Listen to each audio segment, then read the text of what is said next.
দেশে বড় সড় নাশকতার ছক, জঙ্গি যোগে দিল্লি পুলিশের ধরপাকড়। দিল্লি পুলিশের অভিযানে কলকাতায় জালে 2 গ্রেফতার, মালদার মানিকচকের অশ্বিনটোলার উমর ফারুক।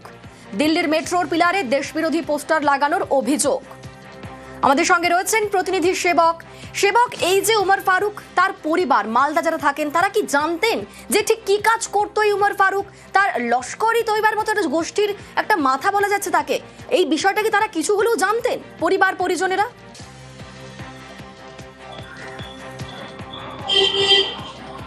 দেখো, আজকে আমরা যখন এই খবর বিস্তারিত নিতে ওই গ্রামে যাই, আমরা পরিবারের সঙ্গে কথা বলি, প্রতিবেশীদের সঙ্গে কথা বলি, স্থানীয় জনপ্রতিনিধি, পঞ্চায়েত সদস্য তাদের সঙ্গে কথা বলি। পরিবার কান্নায় ভেঙে পড়েন। পরিবারের দাবি যে এই উমর ফারুক 5 বছর ধরে বাইরে রয়েছে, কলকাতায় বেশিরভাগ সময় থাকে, কখনো কখনো পরিযায়ী শ্রমিক হিসেবে ভিন রাজ্যেও গিয়েছে।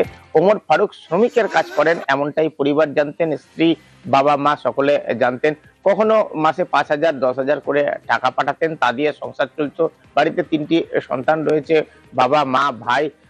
আর্থিক অবস্থা যে খুব একটা ভালো তাই নয়, আর্থিকভাবে পিছিয়ে পড়া এমনটাই আপাত দৃষ্টিতে মনে হয়েছে।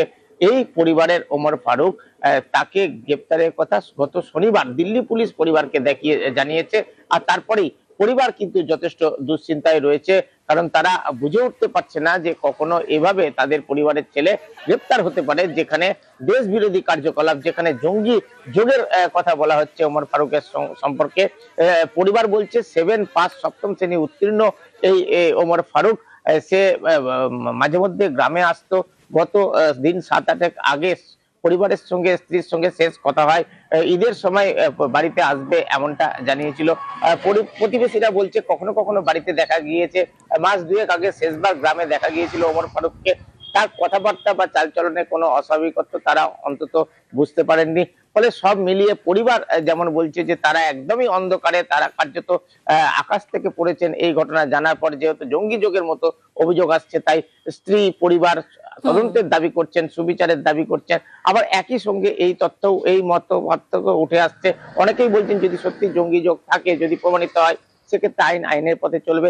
সব মিলিয়ে এই গ্রেপ্তারের ঘটনায় কিন্তু কার্যত হতচকিত গোটা গ্রাম। বেশ, পরিবার কি বলছে শোনাবো। দিল্লি পুলিশ জানিয়েছিল যে আপনার স্বামীকে গ্রেফতার করেছি, যে পোস্টার টাঙিয়েছে বলে। না, আমার মনে হচ্ছে পোস্টার টাঙাইনি, শুনেছি নাকি আতঙ্কবাদী কেস দিয়েছে। আমি জানি না কেন ধরেছে না ধরেছে। আপনার কোনোদিন কিছু গল্প করেনি। না, আমি কিছু পরিবর্তন দেখিনি। ফোনে এমনি সাধারণ এমনি আমার গ্রামের লোকের সাথে কথা বলতো, এমনি বাইরের যে কোনো কারোর সাথে কথা বলতো আমি জানি না। আমরা চাইছি আমার স্বামীকে নির্দোষ প্রমাণ করুন। আমার নির্দোষ স্বামী, আমার স্বামী কিছুই জানে না।